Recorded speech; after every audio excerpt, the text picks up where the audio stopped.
Let's get started. Start with listening, and then learn new words and practice them in sentences. Are you planning to study abroad and feeling overwhelmed with the process? Well, you're not alone. It's a big step, but with the right guidance, it can be an exciting adventure. Today, we'll be discussing 3 key areas to help you prepare: the university application process, adapting to a new academic system, and cultural adjustment and social life. So, let's delve into the unknown together and equip ourselves with the knowledge to navigate the process of preparing for university life abroad. Applying to universities in a foreign country can be a daunting task, but don't worry, we've got you covered. To kick things off, let's talk about the initial step: choosing the right university. This involves researching universities that align with your academic goals and interests. Look at course offerings, faculty expertise, campus culture, and location. Next, let's understand the admission requirements. These vary from university to university and from country to country. Common requirements include a high school diploma or its equivalent, proof of language proficiency, and standardized test scores. For example, if you're applying to a university in the United States, you might need to take the SAT or ACT. If English isn't your first language, you'll likely need to take an English proficiency test like the TOEFL or IELTS. Now let's discuss preparing your application documents. This typically includes your academic transcripts, letters of recommendation, a personal statement or essay, and possibly a resume or CV. Your personal statement is your opportunity to shine, to show the admissions committee who you are beyond your grades and test scores. It's your story, so make it compelling. Letters of recommendation should come from people who know you well and can speak to your abilities and character, like teachers or mentors. Some universities might also require an interview. This could be in person, over the phone, or through a video call.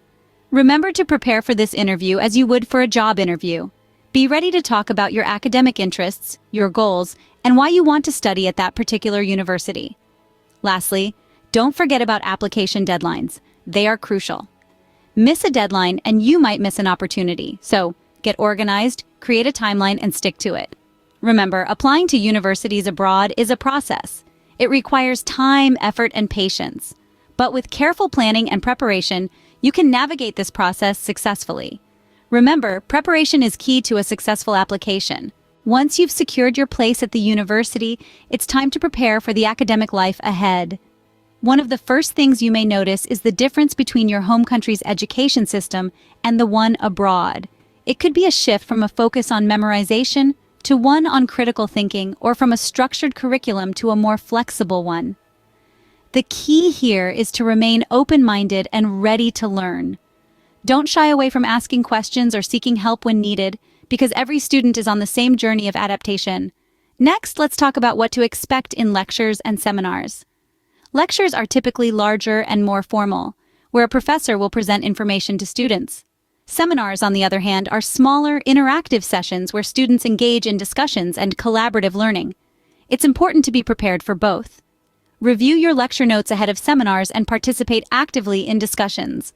Remember, your voice matters. It contributes to the richness of the academic discourse.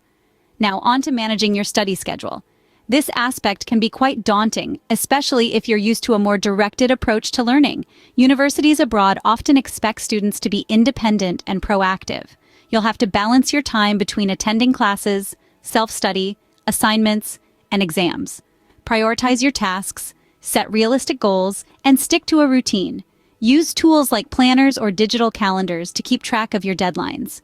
Take breaks, but also remember to review your progress regularly.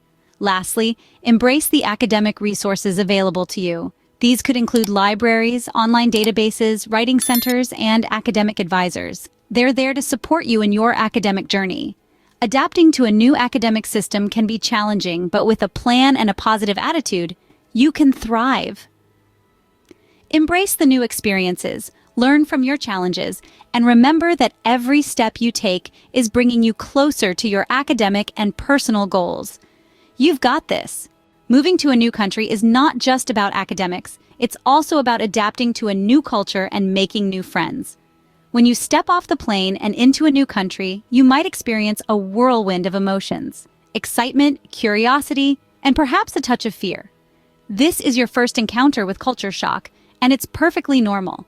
Culture shock is that feeling of disorientation you get when you're suddenly immersed in an entirely different cultural environment. It's like diving into a pool of water that's a little too cold. You'll shiver at first, but soon you'll adjust to the temperature. Adjustment is key. You'll find that people may have different ways of doing things, from how they greet each other to how they eat their meals. It's essential to approach these differences with an open mind and a sense of curiosity. Remember, you're not just there to study, you're there to learn about a new way of life. Now let's talk about making friends. You might think that it's difficult to meet new people, especially if you're an introvert. But remember, you're not alone.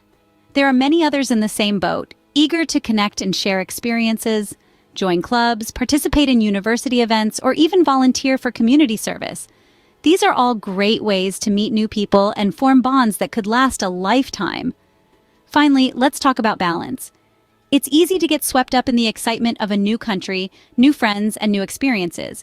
But remember, you're there to study as well. It's all about finding a balance between your academics and your social life. Make sure you set aside time for both. Embrace the new culture, make friends, and remember to enjoy this unique experience.